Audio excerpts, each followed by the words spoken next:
ಖುಷಿ ಖುಷಿಯಾಗಿದೆ ಅಂದರೆ ಇಲ್ಲಿ ಜನ ಜಾಸ್ತಿ ತೊಂದರೆ ಕೊಡಲ್ಲ, ಅದಕ್ಕಿಂತ ಬೇರೆ ತೊಂದರೆ ಕೊಡಲ್ಲ. ಇಲ್ಲಿ ಕೊಟ್ಟರೆ ಊಟ ಕೊಟ್ಟು ತೊಂದರೆ ಕೊಡ್ತಾರೆ ಅಷ್ಟೇ.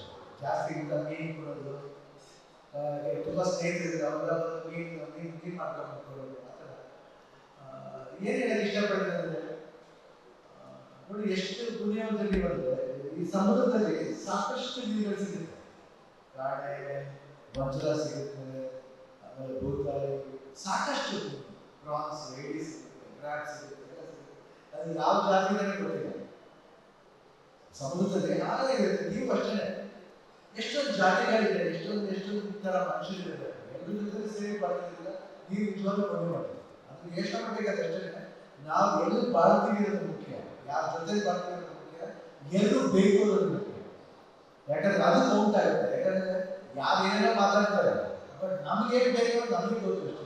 ಯಾಕಂದ್ರೆ ನಮ್ಮ ಬೆರಳಿದೆ ಅಲ್ಲ, ಅವತ್ತು ಎಲೆಕ್ಷನ್ ಈ ಬೆರಳು ನಿಶ್ಚಯ ಮಾಡ್ತಾರೆ ಯಾರು ಆಗ್ಬೇಕು ಅಂತ. ಬಟ್ ಅದಕ್ಕೂ ಮುಂಚೆ ನಮ್ಮೇ ಕೇಳ್ಕೋಬೇಕು, ನಾನು ಸರಿಯಾಗಿ ಆಗ್ತಾ ಇಲ್ಲ, ಸರಿಯಾದ ವ್ಯಕ್ತಿಗೆ ಆಗ್ತಾ ಇಲ್ಲ ಅನ್ನೋದು ಯೋಚನೆ ಮಾಡಿದ್ರೆ ಖಂಡಿತ ಯಾರು ಕೇಳೋದು ಬೇಡ. ಎಷ್ಟೋ ಯಾರ ಮಾತಾಡ್ತಾರೆ, ಟಿವಿ ವಿಡಿಯೋ ಬರುತ್ತೆ, ಅಲ್ಲಿ ಇವ್ರು ಆಗ್ತಾರೆ, ಅವ್ರು ಆಗ್ತಾರೆ, ಅವ್ರು ಮಾತಾಡ್ತಾರೆ. ಇಲ್ಲ, ನಿಮ್ಮ ಬುದ್ಧಿ ನಿಮಗೆ ಅನುಕೂಲ ಆಗಿದೆಯಾ ಇಲ್ವಾ ಅದನ್ನು ಯೋಚನೆ ಮಾಡಬೇಕು.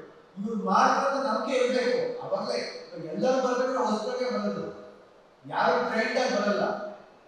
ಆಗಿನ ಕಾಲದಿಂದ ಪಾಕಿಸ್ತಾನ ಯಾರು ಟ್ರೈಂಡ್ ಆಗಿ ಬರಲ್ಲ. ಕೆಲವರೇ ಮಹಾತ್ಮ ಗಾಂಧಿ ಆಗಿದ್ರು, ಕೆಲವರೇ ನೆಹರು ಆಗೋದು, ಕೆಲವರೇ ಅಂಬೇಡ್ಕರ್ ಆಗೋದು, ಎಲ್ಲರೂ ಆಗಕ್ಕಾಗಲ್ಲ. ಅದು ಕೆಲವರಿಗೆ ಅಷ್ಟೊಂದು ಜರುತ್ತೆ ಅಷ್ಟೇ. ಪ್ರತಿಯೊಬ್ಬರೂ ಮಾಡಿದಂತ ಬರ್ತಾರೆ, ಏನ್ ಮಾಡಿದ್ರೆ ನಮ್ಗೆ ಗೊತ್ತಾಗಲ್ಲ. ಬಟ್ ನಂಬಿಕೆ ಬೇಕು. ಅದಕ್ಕೆ ಈ ಬೇರೆ ನಿಶ್ಚಯ ಮಾಡಿ ನಾವು ಅನ್ಕೊಂಡ್ಬಿಟ್ರೆ, ನಾವು ನೇರವಾಗಿ ನಾನು ಸರಿಯಾಗಿ ಮಾಡ್ತಾ ಇಲ್ಲ ಅನ್ಕೊಂಡ್ಬಿಟ್ರೆ, ಅವಾಗ ಒಬ್ಬರ ಒಂದು ಭವಿಷ್ಯ, ಒಬ್ಬರ ಒಂದು ಇದು, ಒಬ್ಬರ ಒಂದು ಗುರುಸೋ ಒಂದು ದರ್ಶನ ನಿಜವಾಗ್ಲೂ ಆ ದೇವರು ತಾಕತ್ ಕೊಟ್ಟಾಗುತ್ತೆ. ನಿಮ್ಮ ಮನಸ್ಸು ಕೇಳಿ, ನಿಮ್ಮ ಬುದ್ಧಿ ಉಪಯೋಗಿಸಿ, ಬೇರೆ ಯಾರು ಕೇಳಿ ಮಾಡಬೇಡ. ಇವಾಗ ನಾವು ಬರ್ತೀವಿ, ನಾವು ಬಂದು ಕೇಳ್ಬೇಕಾದ್ರೆ ಕರ್ತವ್ಯ ನಮ್ದು. ನೀವು ಮಾತಾಡ್ತೀವಿ, ನೀವು ಕೇಳ್ಬೇಕಾದ್ರೆ ನಾವು ಏನು ಮಾತಾಡ್ತಿದ್ದೀವಿ, ಎದುರಿಂದ ಮಾತಾಡ್ತೀವ ಇಲ್ಲ ಬುದ್ಧಿ ಉಪಯೋಗಿಸಿ ಮಾತಾಡ್ತೀವ ಅಂತ ಯೋಚನೆ ಮಾಡಬೇಕು. ಒಬ್ಬರೇ ಮಾತಾಡ್ಬೇಕು. ಸ್ವಲ್ಪ ತಪ್ಪು ಒಪ್ಪು ಬರ್ತಾ ಇಲ್ಲ, ಅದು ಕೂಡ ಗಮನಗಳು. ಮನುಷ್ಯ ಹೋಗ್ಬಿಟ್ಟು ಕ್ಷಮಿಸಲೂ ಬೇಕು, ಬದುಕಿಸಲೂ ಬೇಕು. ಅದೇ ಮನುಷ್ಯನ ಧರ್ಮ ಅಂತ. ಅದು ಸ್ವಲ್ಪ ಯೋಚನೆ ಮಾಡಿ. ಇವತ್ತು ನಾನು ಬಂದಿರೋದು ಶಿವರಾಜ್ಕುಮಾರ್ ರೋಡ್ಗಡೆ ಅಲ್ಲ, ಗೀತದ ಗಂಡ ಬಂದಿದೆ ನೋಡಿದ್ದಾರೆ. ನಾನೇನು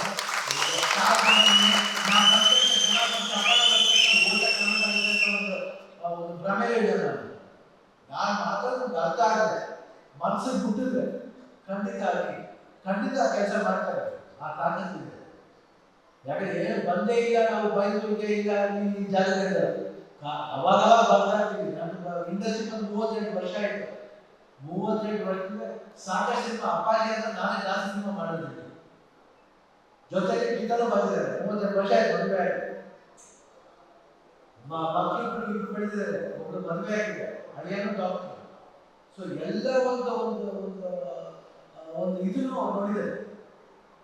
ಮಗಳಾಗಿ, ಹೆಂಡತಿಯಾಗಿ, ಸೊಸೆಯಾಗಿ, ತಾಯಿಯಾಗಿ, ಅತ್ತೆಯಾಗಿ. ಸೊ ಇಷ್ಟೆಲ್ಲ ಕೆಪಾಸಿಟಿಗಳು ನಿಮ್ಮ ಒಂದು ಈಗ ನಮ್ಮ ಅನ್ವಯಿಸಬಹುದು. ಆ ಕೆಪಾಸಿಟಿ ಇಲ್ಲ ಅವ್ರಿಗೆ, ಖಂಡಿತ ಇದೆ.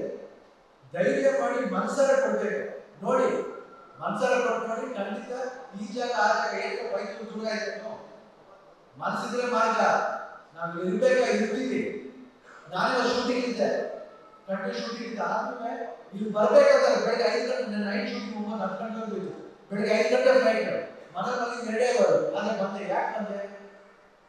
ನನ್ನ ಹೆಂಡತಿಗೋಸ್ಕರ ಬಂದೆ. ಅವ್ರು ನಿಂತ್ಕೊಂಡಿದ್ದಾರೆ, ಅವ್ರು ಒಂದು ಆಸೆ ಮಾಡ್ತಿದ್ದಾರೆ. ಆ ಆಸೆ ನೆರವೇರಿಸಬೇಕು, ಕರ್ತವ್ಯ. ಬಂದಿದ್ದೀನಿ, ಹೇಳ್ತಾ ಇದ್ದೀನಿ, ಧೈರ್ಯವಾಗಿ ನಾನು ಗ್ಯಾರಂಟಿ ಕೊಡ್ತಿದ್ದೀನಿ. ನನ್ನ ಮೇಲೆ ನಂಬಿಕೆ ಇಟ್ಟು ಅವ್ರನ್ನ ನೆಲೆಸಿ ನೋಡಿ.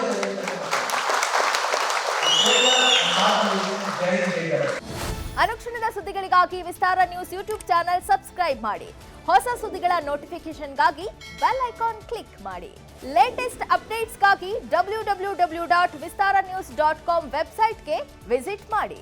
ಅಂಗೈಯಲ್ಲೇ ಜಗತ್ತಿನ ಸುದ್ದಿ ತಿಳಿಯಲು ವಿಸ್ತಾರ ನ್ಯೂಸ್ ಕನ್ನಡ ಆಪ್ ಡೌನ್ಲೋಡ್ ಮಾಡಿ.